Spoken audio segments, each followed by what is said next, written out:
8:15, en Donas Gondomar hai tanto xabaril que os ven así, a vista de lanterna. Impresionan estas imaxes e son os propios veciños que saen pola noite coas súas lanternas e pillan os xabaríns nas súas hortas e nas súas leiras. Mirada a cantidade que hai.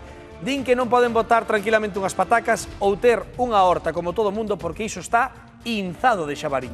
Bueno, que os veciños din que ata chegaron a ver 20 porcos bravos. Pepe está desolado. El xa non sabe que facer, está destrozado, mesmo se emociona cando nos conta como os xabaríns en tan só unha noite lle deixaron a horta completamente comida e levantada. Di que os cultivos xa non sirven para nada e que por riba eso está tan machucado que xa non pode plantar tampouco. Amelia está na mesma situación, mirade, porque Amelia tentou protexer as súas ovellas poñendo un pastor na finca, pero non as ten todas consigo de que iso os vaya a protexer moito porque din que os xabaríns están desbocados. Estamos na parroquia de Donas, en Gondomar, e chegamos á leira de Pepe, un veciño que denuncia pois que o xabarín está levantándolle as leiras. Efectivamente, por aquí non hai onde pasar. Pepe, quero chegar onde a ti, pero cóstame traballo, porque esta leira está totalmente esnaquizada. Ai, pois ainda non mirache nada. Esa cierre, esa alambrada, fixen hai 3 anos xa, porque xa eles empezaron hai 4 ou 5 anos. Bueno. Entonces, desde que cerrei non apareceran máis. Pero na noite do jueves furaron aí onde está aquela escaleira, entraban para dentro. Iso romperon eles, Puxen a escaleira, bueno, non volveron a entrar.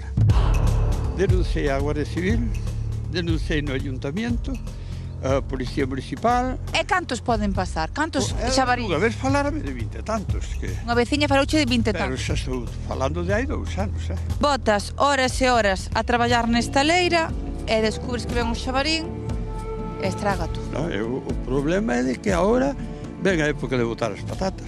E que facemos? Tes o desgusto no cor. Como non vas a ter? Como non vas a ter algo que era de meus abuelos, de meus bisabuelos? A casa nosa é do ano 1786, Pepe, sodes moitos veciños aquí en Donas afectados, non? Sí, bastantes, pero bueno, como exemplo tes a Amelia que está aquí ao lado.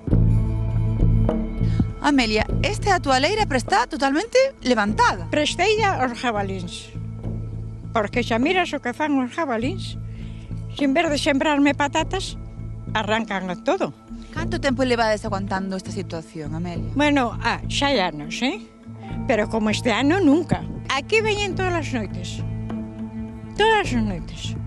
pero bandadas, O outro día había unha parexa que viven ser o papá e máis a mamá que tiñan máis de 12 pequeniños, recén nacidos.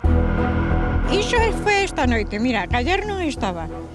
E o domingo é terra movida, entonces xa sabes que estuveron aquí esta noite. Pensar en poñer iso, un pastor eléctrico aquí na leira? Pero o pastor eléctrico vale cartos polo, que é un gasto. Amelia, aí tamén hai pegadas. Aí hai pegadas, se van a comer as patatas. Ti víchelos? Sí, pero míranse de día tamén, O que pasa é que non se acercan arriba, pero na parte de abaixo, o sea, por aí andan os jabalíns que se miran de día, que nos miramos. Pero 1, 2... Ou 3 ou 4 ou media docena.